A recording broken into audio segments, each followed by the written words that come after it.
Polling ప్రక్రియలో ఏజెంట్లు అప్రమత్తంగా వ్యవహరించాలని గుంటూరు లోక్సభ తెలుగుదేశం అభ్యర్థి పెమ్మసాని చంద్రశేఖర్ సతీమణి శ్రీరత్న సూచించారు. మాక్ పోలింగ్ సమయంలో పోలైన ఓట్లు వీవీప్యాట్లో స్లిప్పులను సరిపోల్చాలన్నారు.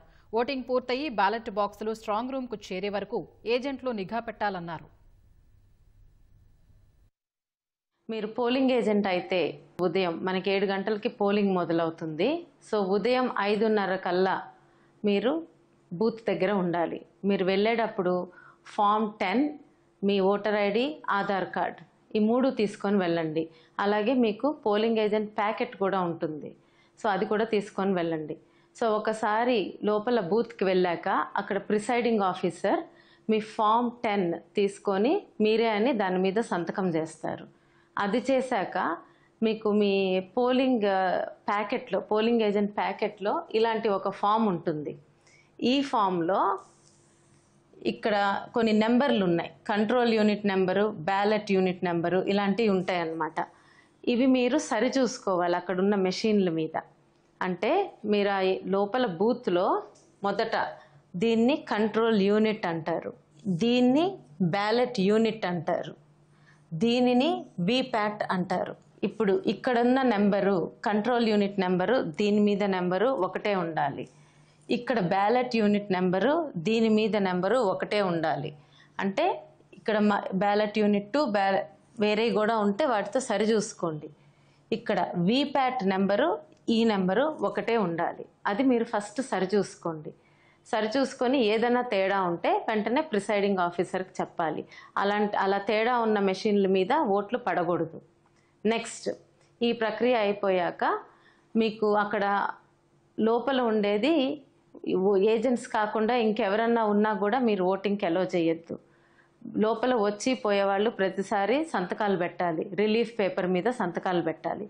తర్వాత నెక్స్ట్ మాక్ పోలింగ్ అని చేస్తారు. అంటే ముందు ఈ ఓట్లు సరిగ్గా పడుతున్నాయా లేదా, ఈ మెషిన్లు పనిచేస్తున్నాయా లేదా అని ముందు టెస్టింగ్ చేసుకుంటారు నిజమైన పోలింగ్ స్టార్ట్ అయ్యే ముందు.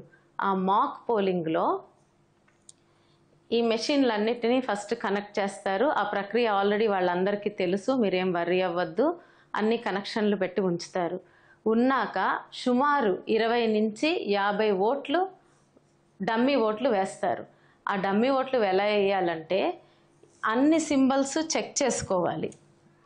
అంటే ఒక ఓటు మీదే ఒకసారి ఒకళ్ళకే గుర్తులు వేయటం కాదు, అందరి వరుసగా చెక్ చేసుకోవాలి. నోటాతో సహా చెక్ చేయాలి. చెక్ చేసుకొని ఆ మాక్ పోలింగ్ పూర్తయ్యాక, అంటే ఇక్కడ నొక్కినప్పుడు ఇక్కడ స్లిప్ రావటం, ఇక్కడ నొక్కినప్పుడు ఇక్కడ స్లిప్ రావటం, ఇట్లా అన్నీ చెక్ చేస్తారనమాట. చేసేసి ఆ 20 నుంచి 50 ఓట్లు ఎన్నైతే పడతాయో అవి అయిపోయాక మళ్ళీ ఈ కంట్రోల్ యూనిట్ దగ్గర క్లోజ్ బటన్ నొక్కుతారు. ఇది లేపినప్పుడు ఇక్కడ క్లోజ్ బటన్ ఉంటుంది. ఆ క్లోజ్ బటన్ నొక్కుతారు. అంటే మాకింగ్ అంటే టెస్ట్ చేయటం ప్రక్రియ పూర్తయినట్టు. అది అయిపోయాక నెక్స్ట్ రిజల్ట్ బటన్ నొక్కుతారు. ఇక్కడే ఇంకొకటి రిజల్ట్ బటన్. అది నొక్కినప్పుడు ఇక్కడ రిజల్ట్ కనిపిస్తుంది దీనిలో. అంటే క్యాండిడేట్ 1, ఈ 1 క్యాండిడేట్కి ఇన్ని ఓట్లు పడినాయి, క్యాండిడేట్ 2కి ఇన్ని ఓట్లు పడినాయి అని వరుసగా చెప్పుకుంటా పోతుంది అన్నమాట ఈ మెషిన్. అప్పుడు ఈ రిజల్ట్ని ఈ వచ్చిన స్లిప్పులు, దీనిలో స్లిప్పులు పడి ఉంటాయి కదా ముందు, ఆ స్లిప్పులు కరెక్ట్గా ఉన్నాయో లేదో టాలీ చేసుకోవాలి మీరు. అది చాలా ఇంపార్టెంట్. ఇక్కడ చూపించిన క్యాండిడేట్కి ఇక్కడ వచ్చిన స్లిప్పులు కరెక్ట్గా ఉన్నాయో లేదో టాలీ చేసుకోండి. అది చూసి అంతా సవ్యంగా ఉందనుకోండి, మీ మెషిన్లు బాగా పనిచేస్తున్నాయి అన్నట్టు. అప్పుడు దీనిలో పడిన స్లిప్పులన్నీ ఒక బ్లాక్ కవర్లో పెట్టేస్తారు. అంటే అవి డమ్మీవి కదా, బ్లాక్ కవర్లో పెట్టి సీల్ వేసేస్తారు, ఇక దానికి సంబంధం లేకుండా. అది అయిపోయాక మళ్ళీ ఈ మెషిన్లో క్లియర్ బటన్ నొక్కాలి. ఇవన్నీ ఇక్కడ ఉంటాయి అన్నమాట. ఇది ఓపెన్ చేస్తే ఇక్కడ ఉంటాయి. క్లియర్ బటన్ నొక్కుతారు. అంటే ఇప్పుడు వరకు జరిగిందంతా క్లీన్ అయిపోయినట్టు, ఇక మనకి మళ్ళా ఏం లేకుండా. తర్వాత దానికి ఈ బ్లాక్ కవర్ సీల్ అయిపోయాక మళ్ళా ఇప్పుడు అసలైన ఓటింగ్ స్టార్ట్ అవ్వబోతుంది. దానికి ముందు దీనికి ఒక సీల్ వేసి దానికి కూడా సీల్ వేస్తారు. లోపల అంతా ఖాళీ ఉందని చూసుకొని సీల్ వేస్తారు. నెక్స్ట్ కరెంట్ ఆఫ్ చేసేస్తారు. దీనికి ఆఫ్ చేసేసి మళ్ళా ఆన్ చేస్తారు. ఆన్ చేసినప్పుడు ఇక్కడ 0 అని రావాలి. ఇది ముఖ్యమైనది. రియల్ పోలింగ్ మొదలైనప్పుడు ఈ మెషిన్లో 0 కనిపించాలి మీకు. మళ్ళీ ఆన్ చేసినప్పుడు మెషిన్ని అప్పుడు ఇక రియల్ ఓటింగ్ స్టార్ట్ అవుతుంది. రియల్ ఓటింగ్ ప్రక్రియ మీ అందరికీ తెలిసే ఉంటుంది అనుకుంటున్నాను. అయినా చిన్నగా మన ఓటర్ వస్తారు, వాళ్ళ ఓటర్ స్లిప్ తీసుకొని ముందు ఫస్ట్ ఏజెంట్ దగ్గర పేరు అది నమోదు చేసుకుంటారు. రెండో ఏజెంట్ దగ్గరికి వెళ్ళినప్పుడు సంతకమో వేలిముద్ర వేస్తారు. మూడో ఏజెంట్ దగ్గరికి వెళ్ళినప్పుడు ఈ కంట్రోల్ యూనిట్ ఉంటుంది. ఇక్కడ ముఖ్యమైనదండి, మీరు ఇది గమనించుకోవాలి. వీళ్ళు ఏళ్ళ మీద మార్కేసి ఇక్కడ ఈ బటన్ నొక్కుతారు. ఈ బటన్ నొక్కినప్పుడు లోపల ఇక్కడ నుంచి సౌండ్ రావాలి, బీప్ సౌండ్ వస్తుంది. అప్పుడే మీ ఓటర్ లోపలికి వెళ్ళి ఓటు వేయాలి. ఈ బీప్ సౌండ్ రాలేదనుకోండి వాళ్ళ ఓటు పడనట్టు. సో అందుకని మీరు ఇక్కడ బయట ఉన్నప్పుడు ఇక్కడ ఈ ఆఫీసర్ ఇది బటన్ నొక్కాలి. ఇది నొక్కినప్పుడు బీప్ సౌండ్ వచ్చాకే ఆ ఓటర్కి లోపల పడుతుంది అన్నమాట, మెషిన్ రెడీగా ఉన్నట్టు ఓటు వేయటానికి. సో ఓటర్ లోపలికి వెళ్ళి ఓటేసుకుంటారు. అప్పుడు కూడా సౌండ్లు వస్తాయి, ఓటేసి బయటకు వస్తారు. అది జరిగే ప్రక్రియ. ఇప్పుడు సరే ఓటింగ్ అంతా సవ్యంగా జరుగుతుంది. మధ్యలో ఏదో ఈ మెషిన్కి ప్రాబ్లం వచ్చింది, ఈ మెషిన్కి ప్రాబ్లం వచ్చింది. అప్పుడు ఏం చేయాలి? కొత్త మెషిన్ తీసుకొస్తారు. ఆ కొత్త మెషిన్ తీసుకొచ్చినప్పుడు మీరు మళ్ళా ఇక్కడ ఈ నెంబర్లు ఉన్నాయి చూసారా, అది ఇక్కడ నోట్ చేసుకోవాలి. ఏ మెషిన్ అయితే మార్చారో దాని ప్లేస్లో ఆ నెంబర్ కంపల్సరీ నోట్ చేయండి. ఆ నోట్ చేసుకొని భద్రంగా ఉంచండి, ఎన్ని ఓట్లు పడినాయి, ఎప్పుడు మార్చారని. తర్వాత ఓటింగ్ అంతా సాఫీగా అయిపోయింది, చివరికి వస్తుంది, టైం అయిపోతుంది.